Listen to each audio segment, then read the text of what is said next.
Hello everyone, मैं हूं आपका दोस्त सीए कपिल मंडोतिया और आज हम सीखेंगे इंड एस 108 ऑपरेटिंग सेगमेंट।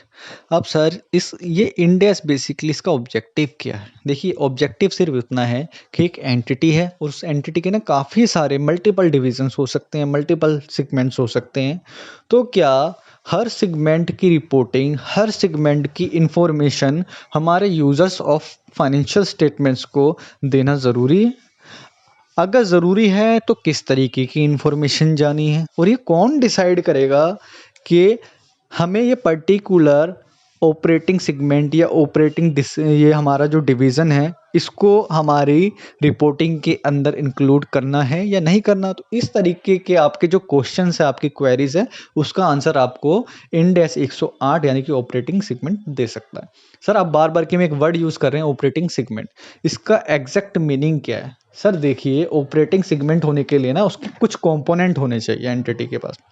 अब ये कंपोनेंट क्या कहते हैं? ये कहते हैं that engages in the business activity from which it may earn revenue and इनकर एक्सपेंसेस। कोई भी ऐसा डिवीजन जो सेपरेटली कुछ कॉस्ट इनकर्ड करके रेवेन्यू जनरेट कर सकता है तो वो ऑपरेटिंग सेगमेंट हो सकता है, या फिर जिसके ऑपरेटिंग रिजल्ट को हमारी एंटिटी का जो CODM है ना, यानी कि चीफ ऑपरेटिंग डिसीजन मेकर, वो रेगुलरली क्या करता है, उसको रिव्यू करता है और चेक करता है कि resources to be allocated to the segment and access its performance. यानी कि पहले पॉइंट में कुछ कॉस्ट इनकर करके रिवेन्यू अगर कोई जनरेट कर रहा है डिवीजन, या फिर जिसकी परफॉर्मेंस को COD क्या करता है, रेगुलरली एक्सेस करता है और चेक करता है कि रिसोर्सेज को एलोकेट कैसे करना है। Third, for which discrete financial information is available. जिस भी हमारे सेगमेंट की या डिवीजन के लिए डिस्क्रीट, क्या कहा मैंने, डिस्क्रीट फाइनेंशियल इंफॉर्मेशन अवेलेबल है, तो वो आपका ऑपरेटिंग सेगमेंट होगा। हो सकता है एग्जाम में आपको थ्योरेटिकल पूछ ले कि ऑपरेटिंग सेगमेंट का मतलब क्या है, तो आपको तीन बातें याद रखनी है। जिस पर खर्चा करके रेवेन्यू जनरेट किया जा सकता है, जिसकी परफॉर्मेंस को रेगुलरली CODM रिव्यू कर रहा है और वो फिर ये भी चेक करता है कि रिसोर्सेज को कैसे एलोकेट करना है। थर्ड, जिस भी डिवीजन के लिए डिस्क्रीट फाइनेंशियल इंफॉर्मेशन अवेलेबल है, वो ऑपरेटिंग सेगमेंट। अब जितने भी ऑपरेटिंग सेगमेंट्स होते हैं, क्या सभी को हमें रिपोर्ट करना पड़ेगा हमारी फाइनेंशियल स्टेटमेंट में? नहीं सर, सिर्फ जो रिपोर्टेबल सेगमेंट्स होंगे, जो कुछ क्राइटेरिया को फुलफिल करेंगे, उन्हीं को हम रिपोर्ट करेंगे। अब रिपोर्टेबल सेगमेंट का मतलब क्या है? कहता है information is required to be disclosed separately about each identified operating segment and aggregated operating segment that exceed the quantitative threshold. यानी कि कुछ लिमिट्स दी हुई है इंडेक्स 108 के अंदर ऑपरेटिंग सेगमेंट से रिलेटेड, जो भी उस लिमिट्स को क्रॉस कर जाएगा सिर्फ उन्हीं सेगमेंट्स को रिपोर्ट किया जाएगा, यानी कि रिपोर्टेबल सेगमेंट्स कहा जाएगा। अब सर आपने एक वर्ड बोला था CODM, chief operating decision maker, इसका मतलब क्या है?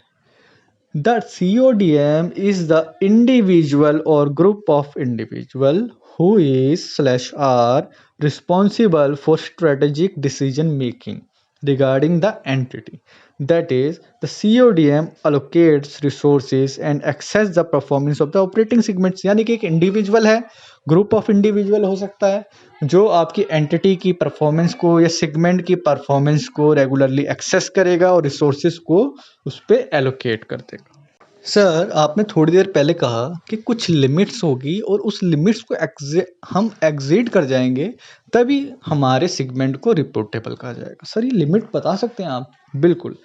तो इस लिमिट के अंदर ना आपको बेसिकली 6 चीज़ें याद रखनी। कितनी? 6 चीज़ें याद रखनी। सबसे पहला आप निकाल दीजिए 10% या उससे ज़्यादा की रेवेन्यू। अगर आप अपने टोटल एंटिटी का मान लीजिए, एक एंटिटी है जिसके अंदर 4 तरीके के आपके पास ऑपरेटिंग सेगमेंट है, A, B, C और D। एक आपने एक्स्ट्रा कॉलम बना दिया टोटल का, जिसको हमने टोटल एंटिटी का नाम दे दिया। अब आपको क्या करना है, ए में ए की रिवेन्यू लिखी, बी में बी की, सी में सी की, डी में डी की, और इन सारी रिवेन्यू को टोटल करके किस में लिख दिया, 5वें कॉलम में, यानी कि एंटिटी वाले में। अब एंटिटी वाले को कंपेयर करना है इंडिविजुअल से, यानी कि ए को एंटिटी से, बी को एंटिटी से, सी को एंटिटी से और डी को एंटिटी से, और परसेंटेज निकाल लेना। अगर वो परसेंटेज 10% या उससे ज़्यादा की है रिवेन्यू की, तो वो रिपोर्टेबल है, अदरवाइज वो रिपोर्टेबल नहीं। तो सबसे पहले हमने लिमिट कैसे चेक करी, 10% या उससे ज़्यादा की रिवेन्यू होनी चाहिए। सेकंड लिमिट में कहता है 10% या उससे ज़्यादा का रिजल्ट होना चाहिए। अब रिजल्ट का मतलब क्या होता है, रिजल्ट का मतलब तो होता है ना प्रॉफिट हुआ या लॉस हुआ। तो रिजल्ट कैसे निकालेंगे, सपोज ए है, बी है, सी है और डी है, और 5वां कॉलम है हमारे पास में टोटल एंटिटी का।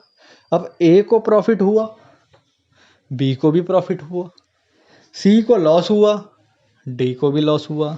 तो सर क्या हम इसको नेट ले लें, नेट लेके हम इसको टोटल एंटिटी में दिखाएं?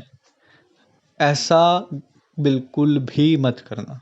किसके केस में, रिजल्ट के केस में। आपको क्या करना है, रिजल्ट के केस में जो ए और बी का प्रॉफिट है उसको अलग से देखो, कहीं रफ में लिख लो, और बी और डी, सी और डी का जो भी लॉस है उसको भी अलग से लिख लो। फिर प्रॉफिट और लॉस दोनों को देखना, दोनों में से हायर कौन है, हायर कौन है। सपोज हमारे पास ए बी सी और डी था, तो ए और बी का प्रॉफिट आया 10,000 रुपये और सी और डी का लॉस आया 5,000 रुपये। तो दोनों में से हायर कौन है, 10,000 रुपये। तो ये जो 10,000 है ना, इसको आप एंटिटी वाले कॉलम में लिखना 5वें में। और अब हर किसी individual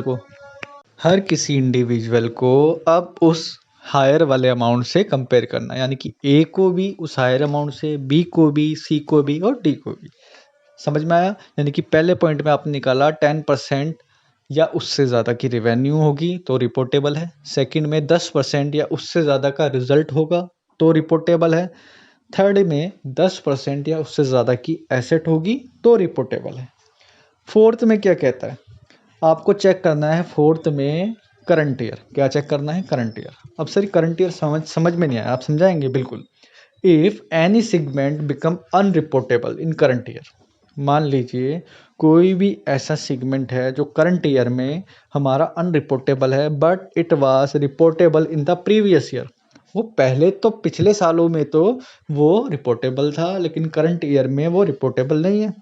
then we will include such segment in current year report for comparison purpose. यानी कि अगर पहले वो आपने दिखाया था तो इस बार भी भैया दिखाना पड़ेगा, क्योंकि कंपैरिजन तो करना है ना।